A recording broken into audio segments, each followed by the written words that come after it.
Estimados amigos, bienvenidos una vez más a nuestra serie de análisis de libros sobre temas empresariales, económicos y financieros.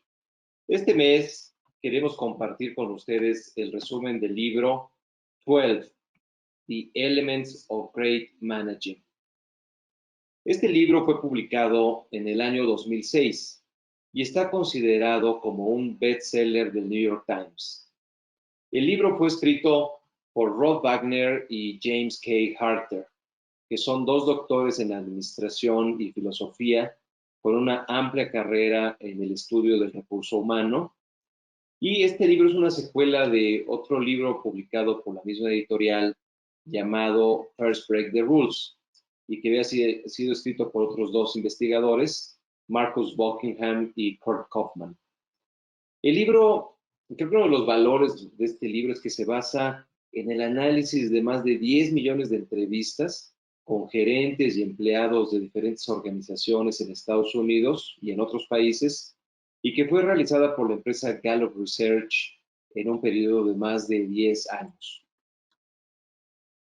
Todos quienes trabajamos en alguna organización nos levantamos día con día listos para llegar a la oficina y dar lo mejor de nosotros mismos, pero vale la pena preguntarnos, ¿estamos siempre motivados de la misma forma? ¿Nuestros empleados siempre llegan a la oficina dispuestos a dar el 100%? ¿Y cómo podemos asegurarnos que el recurso humano siempre esté listo para realmente contribuir en la organización? Independientemente del tipo de trabajo que cada uno de nosotros realicemos, pues todos los empleados, siendo seres humanos, pasamos por diversas etapas y existen algunas etapas en las que pareciera que la motivación simplemente se nos ha ido. Como gerentes o como directivos, muchas veces somos testigos del empeoramiento gradual del desempeño de nuestros empleados, hasta quizás llegar al punto en que esos empleados empiezan a cometer errores y problemas que de pronto hacen justificable su despido. Y por lo tanto, es muy importante saber de qué manera podemos incrementar no solo nuestra motivación personal, sino también la de todos nuestros empleados y colaboradores. Entonces, en gran medida, este libro es un análisis sobre los elementos que motivan el comportamiento humano. La empresa Gallup Research durante mucho tiempo se hizo esta misma pregunta sobre la motivación y cuál es la mejor forma de incrementar esa motivación de los empleados.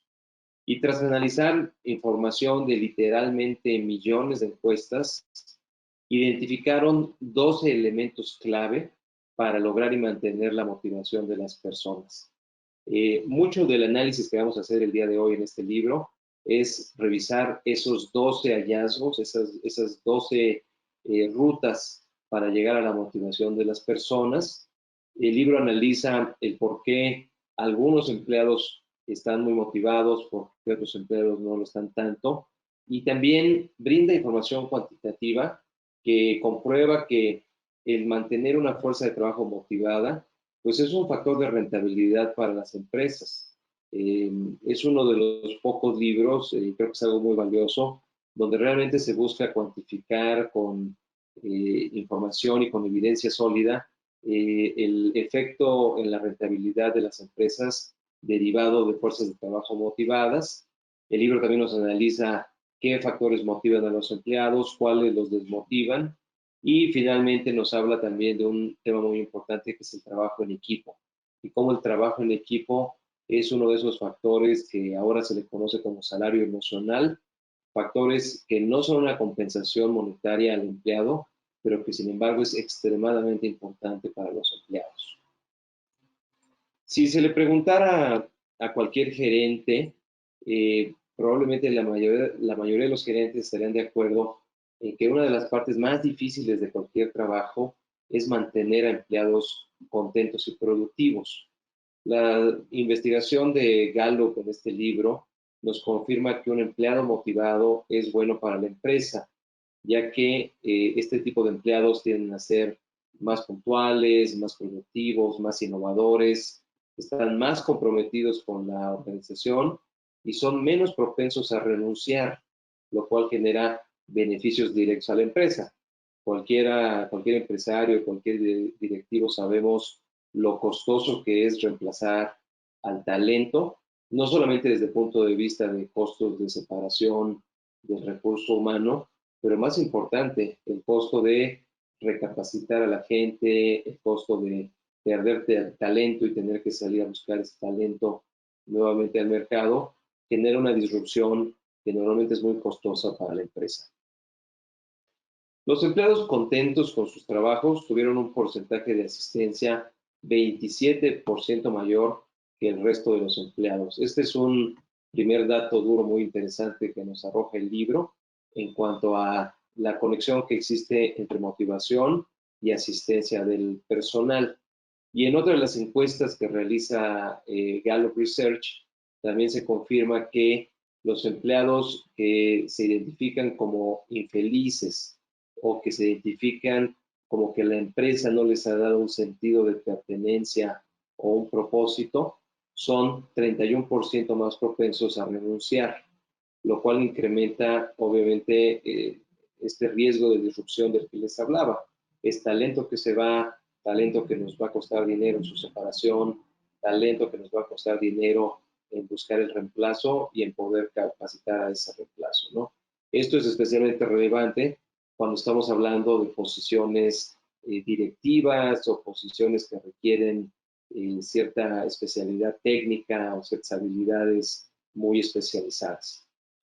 Otro dato relevante que nos comparte el libro es que los empleados que se identifican como contentos en su trabajo son menos propensos a tener accidentes debido probablemente a su compromiso con la posición o a la atención que están prestando simplemente a sus actividades.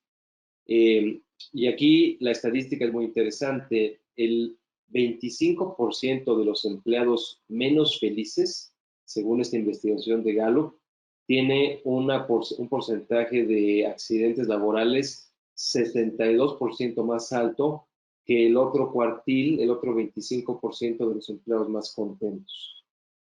Es decir, esa es una conclusión muy importante. Es muy rentable buscar un ambiente de trabajo que promueva la felicidad, tanto para los empleados como para los empleadores, simplemente porque el porcentaje de accidentes en el trabajo tiende a reducirse en la medida en que los empleados se sientan más felices y contentos en su trabajo. Otros resultados de la investigación de Gallup nos indican que los trabajadores que se sienten identificados con la oración "sé lo que se espera de mí", resultan ser entre un 5 y un 10% más productivos. Es decir, el libro nos hace un enlace directo entre la productividad de un empleado y el hecho de que el empleado tenga claro qué es lo que se espera de él, ¿no? Esto obviamente se relaciona mucho con el tema de fijar objetivos que sean claros, objetivos que sean alcanzables y sobre todo objetivos que sean conocidos por las personas que tienen que alcanzarlos. ¿Cuántas veces nos encontramos con organizaciones donde el empleado no sabe realmente lo que tiene que hacer o no tiene las herramientas para poder llevarlo a cabo? Y obviamente esto genera un impacto negativo en la productividad. El libro también hace mención de otro estudio conducido por otros dos investigadores en 2005, en el cual estudiaron a un grupo de cirujanos, de médicos que trabajaban en diferentes hospitales y empezaron a identificar una tendencia en el que los médicos tendían a ser más productivos en los hospitales donde pasaban el mayor tiempo. Esto debido, obviamente, a que esos médicos se empezaban a familiarizar más con el personal, con el ambiente de trabajo, con las herramientas, los equipos, pero sobre todo con ese intangible que era que cada equipo sabía perfectamente lo que tenía que hacer como parte de un equipo. Es decir, en los hospitales donde eran más productivos, eran hospitales que no solamente tenían todos los recursos técnicos y físicos para realizar el trabajo, pero que el equipo funcionaba bien. Cada miembro del equipo sabía exactamente lo que se esperaba de ellos y en qué momento debían de realizar. Si esto lo llevamos a la práctica laboral común en todas las empresas, pues es obvio que es extremadamente importante el que nos aseguremos que cada empleado sepa la forma en que su trabajo contribuye con las metas de la empresa, que los empleados conozcan obviamente la misión de la empresa, la visión de la empresa y que puedan hacer esta conexión entre lo que nos dice la misión, la visión y los valores con los requerimientos específicos y los objetivos específicos de su trabajo y que entiendan cómo lo que cada quien desempeña en su trabajo impacta el poder alcanzar la misión y la visión de la organización.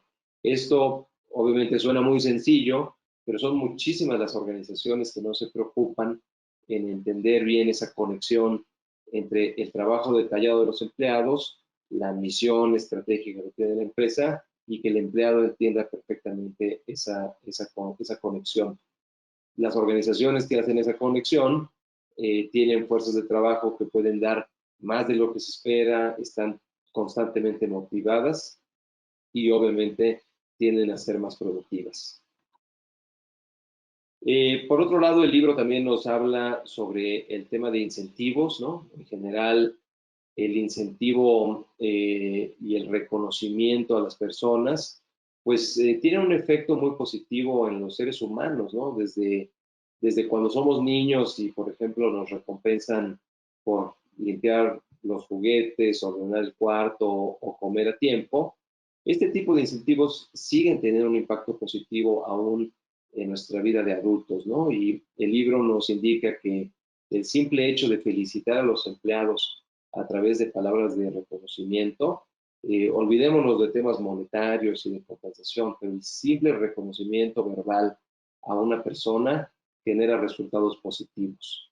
De hecho, cuando los empleados reciben este tipo de reconocimientos de parte de su empleador, el libro recoge estadísticas y evidencia empírica de que se registran incrementos de productividad de entre un 10 a un 20%, ¿no? Por lo tanto, no hay que subestimar o echar de menos los programas que muchas veces se ven como un tema nada más de recursos humanos, ¿no? De reconocimiento al personal, cuando realmente son muy importantes, realmente tienen un impacto directo en la productividad y por lo tanto van a tener un impacto directo en las utilidades de la empresa y son una manera bastante sencilla de crear felicidad y de crear reconocimiento a la fuerza laboral.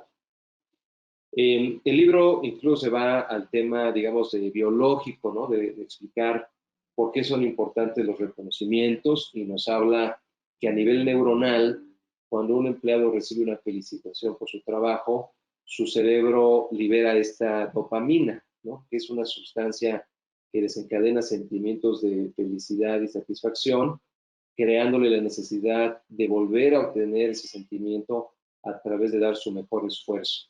Es decir, en el buen sentido de la palabra, podemos volver a nuestra fuerza laboral un poco adicta a la dopamina si tenemos un programa recurrente, periódico de reconocimientos en el que los empleados sepan que en algún momento en el año o con cierta periodicidad, si han hecho un buen trabajo, la empresa y sus directivos se los van a reconocer, ¿no? Que ese esfuerzo va a ser reconocido. Ese proceso químico de la dopamina también explica lo que pasa en la otra cara de la moneda. Es decir, cuando se pierde la motivación, es principalmente porque el ser humano no ha recibido esas dosis de dopamina o no las asocia con su trabajo, ¿no? Es decir, si no reconocemos al personal, lo que va a suceder es que el personal jamás va a asociar su trabajo con la dopamina y por lo tanto con la felicidad y por lo tanto se vuelve en un círculo vicioso en el que cada vez habrán menos razones para sentirse motivado, menos razones para realizar bien su trabajo y menos razones para dar un máximo esfuerzo. Entonces, el tema de reconocimiento se puede convertir en círculos virtuosos o en círculos viciosos dentro de la organización. El libro nos menciona que evidentemente los empleados que no se sienten reconocidos en su trabajo son doblemente propensos a renunciar que aquellos que sí se sienten reconocidos.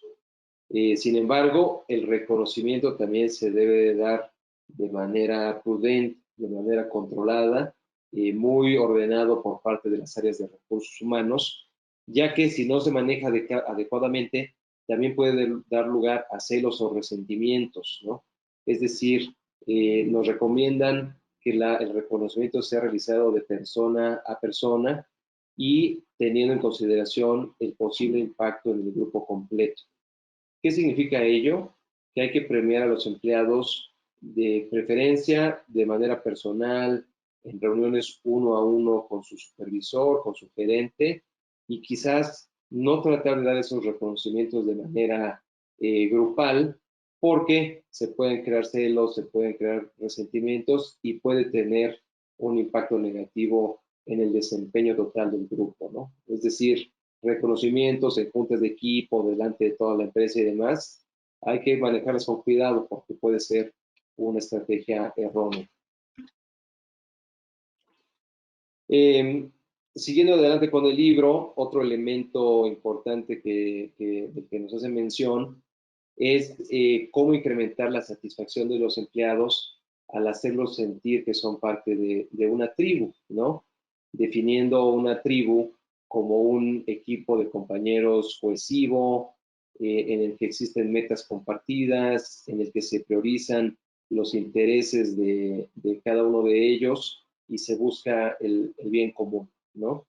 Nos mencionan que la razón por la cual los empleados se sienten contentos de pertenecer a una tribu es porque existen mecanismos, digamos, que vienen desde hace mucho tiempo, en el que nosotros como personas sabemos que es muy importante ser parte de una red de individuos que se preocupan el uno por el otro. Y el ser parte de este grupo activa comportamientos y actitudes que tienen un origen incluso evolutivo, ¿no?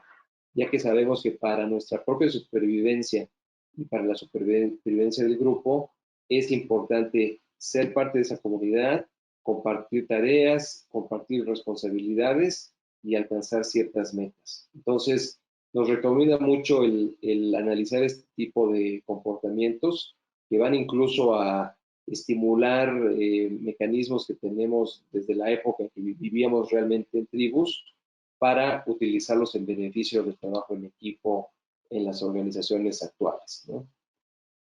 ¿Cuáles son los atributos de una tribu? Los mismos atributos que tenía una tribu en la antigüedad son los mismos atributos que se pueden encontrar hoy en nuestro lugar de trabajo, ¿no? ¿Cuáles son estos? Pues obviamente compartimos un código de vestimenta, tenemos un lenguaje común, existen ciertas barreras territoriales que delimitan un espacio físico para la tribu y obviamente existe un gran líder tribal y después ciertos líderes o sublíderes tribales que se encargan de que la tribu funcione bien, ¿no?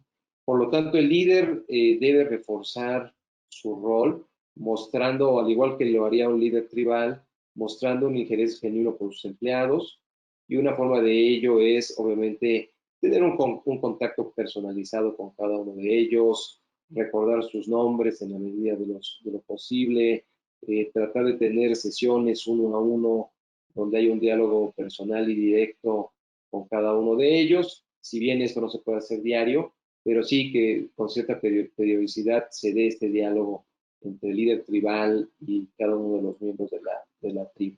En fin, son algunos tips que nos da el libro para aplicar estos mecanismos de identificación que heredamos de nuestro tiempo en la tribu y que nos pueden ser útiles ahora en un contexto organizacional de empresa. El libro también nos indica que cuando ocurren conflictos al interior de una organización, algunos líderes optan por dar órdenes y simplemente buscar la obediencia ciega de sus empleados, en vez de trabajar el tema en conjunto para tratar de resolver el conflicto. Este enfoque se le llama mucho como el enfoque científico. El día de hoy, pues es un enfoque que ya digamos que ha quedado un poco en el pasado, porque sí puede generar mucha frustración y ser desmotivante para un gran número de empleados. Y sin embargo, es un enfoque que se sigue usando ampliamente en la actualidad, especialmente en algunos ambientes como manufactura, o donde existe una gran cantidad de obreros, ¿no? Es un enfoque que fue creado, pues, principalmente en el contexto de la revolución industrial por Frederick Taylor, ¿no? Y su intención, pues, era simplemente incrementar el desempeño de los trabajadores al delegar la planeación a los gerentes. Los gerentes, digamos, se convertían en el cerebro de la fuerza de trabajo y los trabajadores no tenían que hacer más que seguir la planeación que los gerentes ya les habían alcanzado y los obreros no tenían realmente mucho que opinar en ese sentido, ¿no? El enfoque del método o del enfoque científico es alcanzar el grado óptimo de eficiencia en el flujo de actividades, de manera que simplemente el resto de los trabajadores siguiera ciertos flujos de trabajo sin cuestionar demasiado, simplemente ejecutando las órdenes que le daban sus gerentes, ¿no?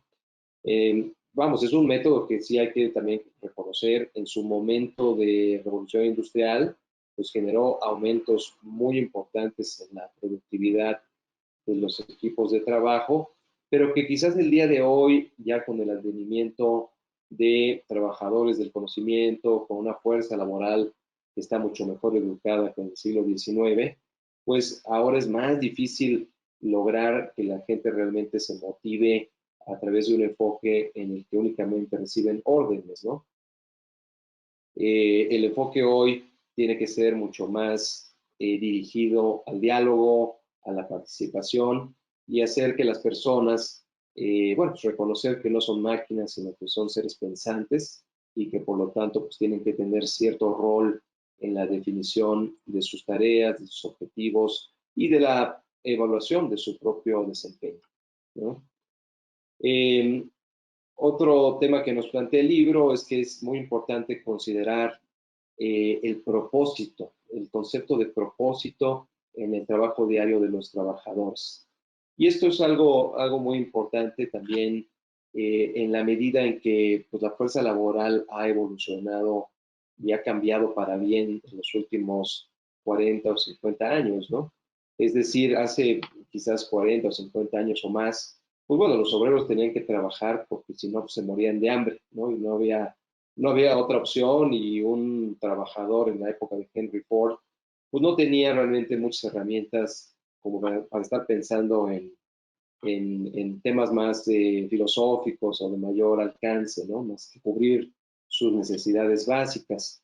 Y esto nos remonta mucho también a la pirámide de Maslow, en el que sabemos que una vez que nuestras necesidades básicas, que son la base de la pirámide, ya han sido cubiertas, ¿no? Y ahí hablamos de seguridad, del hogar, la alimentación.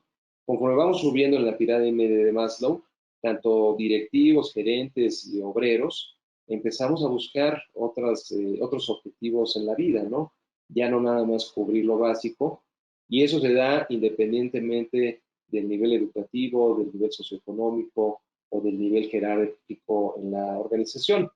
De hecho, en el libro, Gallup Research también nos hace referencia a un estudio que realizaron en 1990, donde se encontró que las empresas con empleados que proporcionaron la mayor cantidad de respuestas positivas al enunciado, la misión o el propósito de mi empresa me hace sentir que mi trabajo es importante, es decir, aquellos que contestaron afirmativamente a que la empresa les daba eso, esas empresas, al analizar los resultados de esas empresas, tendían a ser entre 5 y 10% más rentables que las empresas donde esta oración, este enunciado, no se registraba como cierto, ¿no? Entonces, creo que este es un punto muy interesante porque mucho ahora en la actualidad que hablamos de estándares ESG, ¿no? De Environment, Sustainability y Governance, y en el que la responsabilidad social es muy importante y que sabemos que hay que poner al empleado en el centro de la empresa también. A veces no se nos dan datos duros que nos comprueben que todo este movimiento ESG y de responsabilidad social es rentable. Y aquí Gallup es uno de los textos en los que sí nos dan datos duros, en el que después de analizar millones de encuestas y a muchos directivos y empresas norteamericanas, pues hay evidencia y datos duros que demuestran que sí hay un impacto positivo en la rentabilidad generado de tener empleados más felices, ¿no? Entonces, creo que la dirección y las gerencias tienen que plantearse como objetivo el trabajar arduamente en establecer y comunicar un propósito que motive verdaderamente a los empleados y que les permita sentirse que son parte no nada más de una organización que les permite tener seguridad económica, que les paga un sueldo, que les da ciertos beneficios, sino que también se está luchando por algo que vale la pena, ¿no? Y todos sabemos que entidades como Google, Amazon, muchas de las organizaciones modernas han sido muy buenas en identificar, determinar y comunicar ese propósito tanto hacia adentro de la organización como hacia afuera.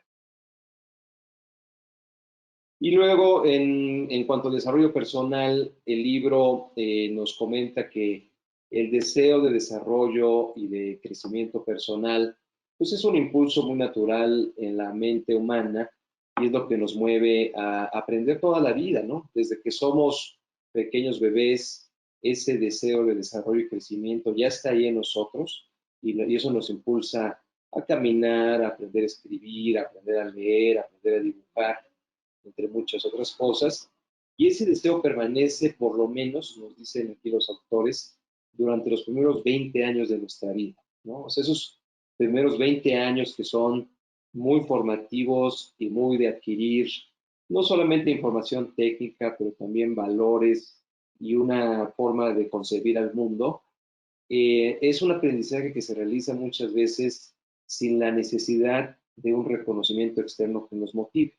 Es decir, obviamente tenemos ahí a los papás y tenemos a la familia y tenemos la escuela y los maestros y demás, pero los autores comparan muchos casos diferentes de cómo tanto directivos como gerentes han ido aprendiendo y la conclusión es que en ese periodo de los primeros 20 años de vida, el aprendizaje se da de manera muy natural.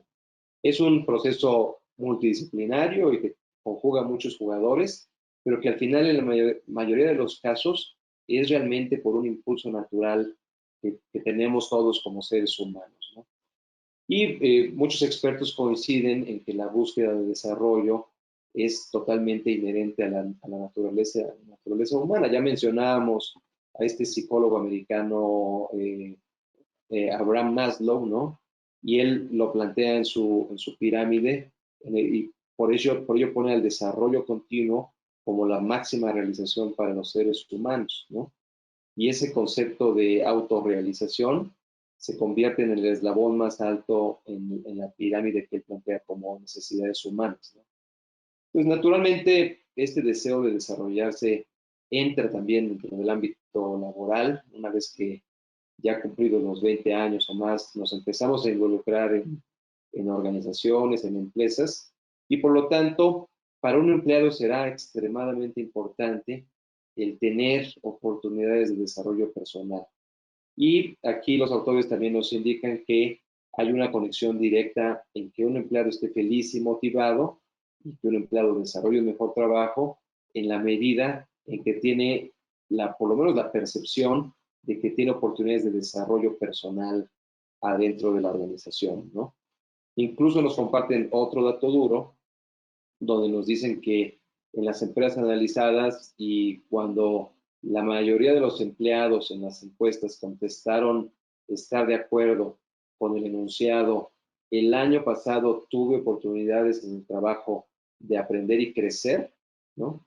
Para esas organizaciones donde la mayoría de sus empleados están de acuerdo con ese enunciado, esas empresas al analizar su EBITDA son 10% más rentables que las empresas donde los empleados no tacharon esa pregunta, ¿no? Entonces, nuevamente, muy interesante un dato que nos dice que hay una diferencia de 10% en rentabilidad en aquellos casos en que las empresas tienen personal contento.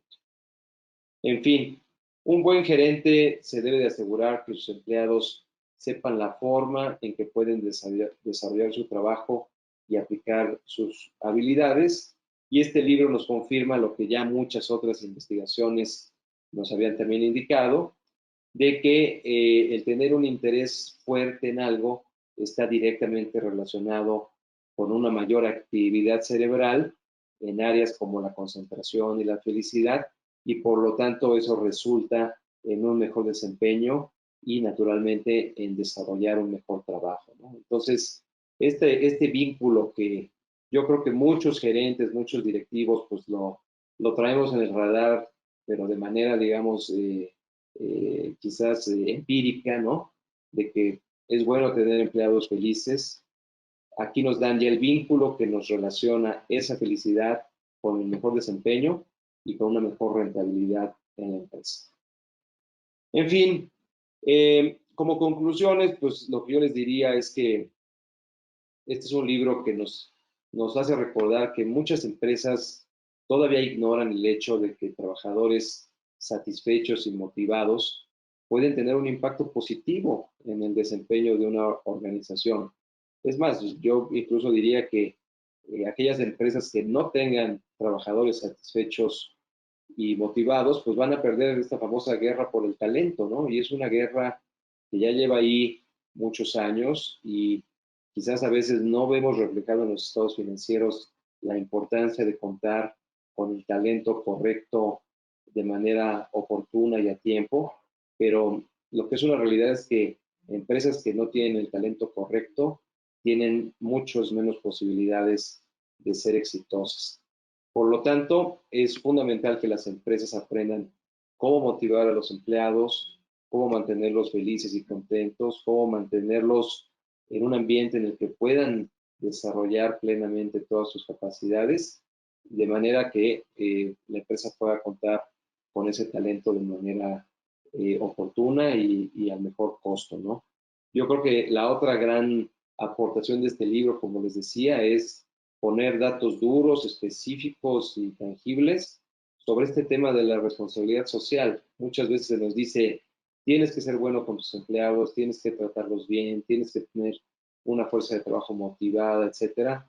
Pero el libro nos cuantifica de manera ya específica las diferencias en rentabilidad entre las empresas que lo logran y las empresas que no lo logran. Creo que esas son las principales aportaciones de este libro, amigos. Espero que, como siempre, encuentren este resumen interesante. El objetivo es llevarles periódicamente algún libro sobre temas contables, financieros o de administración y seguramente nos veremos el mes que entra con otro resumen. Muchas gracias.